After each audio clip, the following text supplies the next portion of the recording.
Hey guys, first of all, thanks for watching until here. I will just quickly explain the philosophy behind how I built the deck. So basically, new support in Ignition Assault for Karakuri. Karakuri is just like this old 5D archetype, so it's a bit slow. And like most of these old ass archetypes, Konami just brought out some support, but it's just like a bit subpar, you know. It's just like not top tier by any means, but I still tried to build it as much as I could. So the main problem with Karakuris is the normal summon limits, because most of them are pretty hard to bring unless they come from like the big Synchro boss monsters. So to go around that, I just splashed Infinite Track Anchor Drill. This card is just like a search card which is not out yet in the TCG, if I'm not mistaken. So at we basically have this guy at 4. It allows you to empty your hand. And Enishi is basically a double summon in monster form.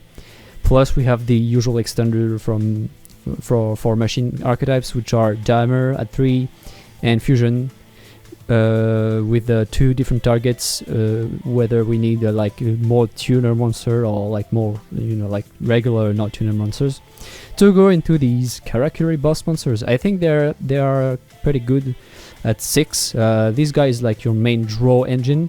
This guy is just like your first your first step in the ranking up, in the synchro summoning ranking up.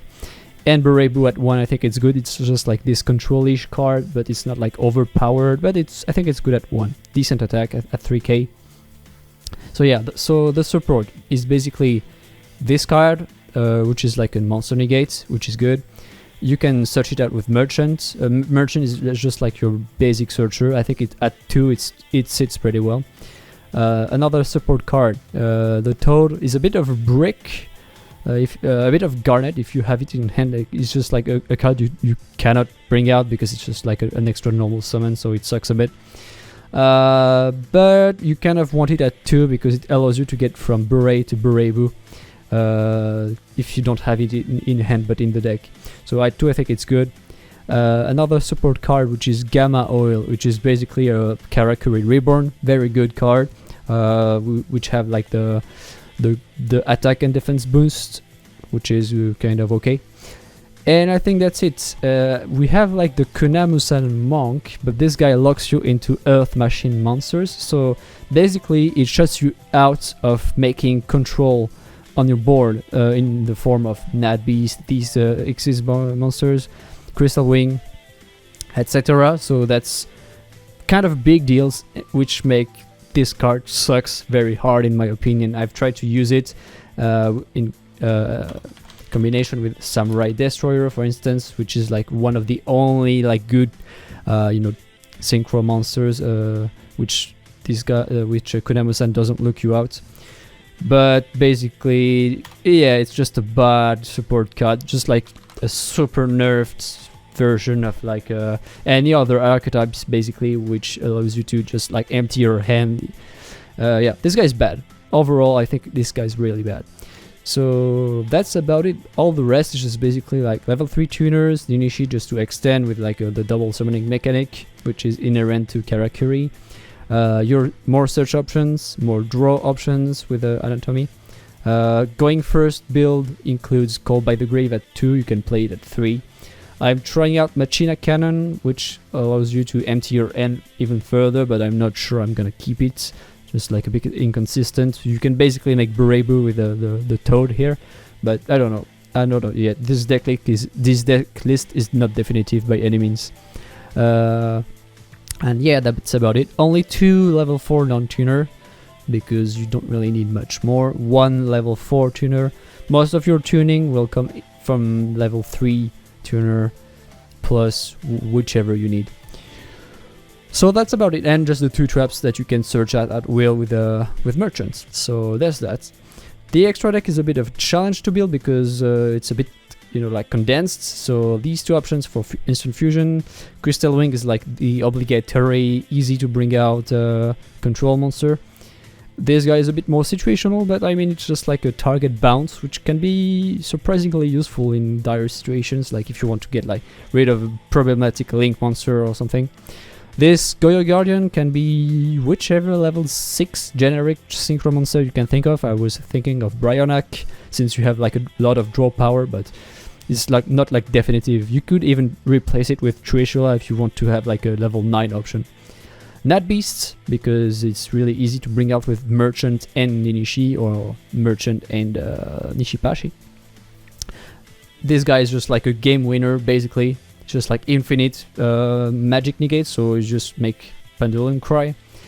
As you can see, I've tried to play Dragster, but Dragster is a bit more inconsistent. It's a level 7, so it requires more quote-unquote resources to bring out, and it's only like once per turn negate.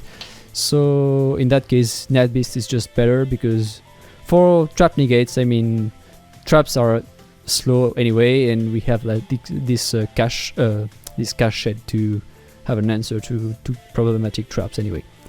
And the last 2 monsters are just like generic level 8 monsters, which you make out of Beredos once you have drawn out of them. Just like to make some more space on your board and just set up more control, anti-spell and trap, and anti-monster effects. And the extra deck, you can basically put whatever you want. This extra deck is pretty much a toolkit for going second. The decrees are against Altergeist and other, you know, like heavy trap card decks. I'm trying out Soldrin at 3 since it's unlimited, like against decks like BA and stuff that you heavily use the graveyard. And I think that's about it. What I can say else about this deck, I have tested it quite extensively. It's not by any means meta. It's like as I said, an old archetype. But I think it's decent enough to like get some fun replays and stuff. And I forgot Monster Reborn at 1. It's just like some free reborn, so whatever. Double Summon, I don't know if I'm gonna keep it. Oh, I haven't talked about Desynchro. It's pretty self-explanatory. Each time you bring out one of the Karakuri boss monsters, you get like 1 free monster. So basically this card is just like 1 more free monster. Even maybe more card advantage, since you can just draw with Beredo on summon if you bring out the strategist, which reposition itself. I think that's about it. I think I covered everything. This deck is pretty vulnerable to end traps, so Call by the Grave is a must-have. It's kind of the hands are kind of bricky. Let's see. I could start with that. I could probably do. Now you see, for example, like I have 3 normal summon. I need to use that to fetch the Anchor Drill, to empty my hand. Yeah, I guess you could start from this, bring out like the level 7, bring out 1 Ninishi to get the extra summon, bring out Merchant, this way you have like a fetch, and then you can make Nat Beast. I guess it's not too bad. But yeah, Jammer is a must-have. See, I have like this guy in my hand is just like really bad because I can't really do much with it. But whatever, I guess it's as far I will go with the decklist with Karakuris. It's just like a fun little archetype.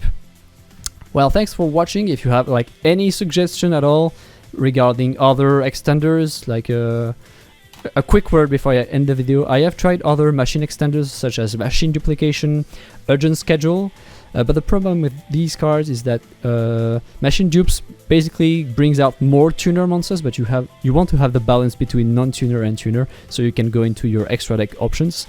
And Urgent Schedule, you have to use level 5 machines from your deck, so basically you have to use this guy, which, as I pointed out, is really bad. So Urgent Schedule wasn't really an option. So yeah, thanks for watching guys, and I will see you in the next one.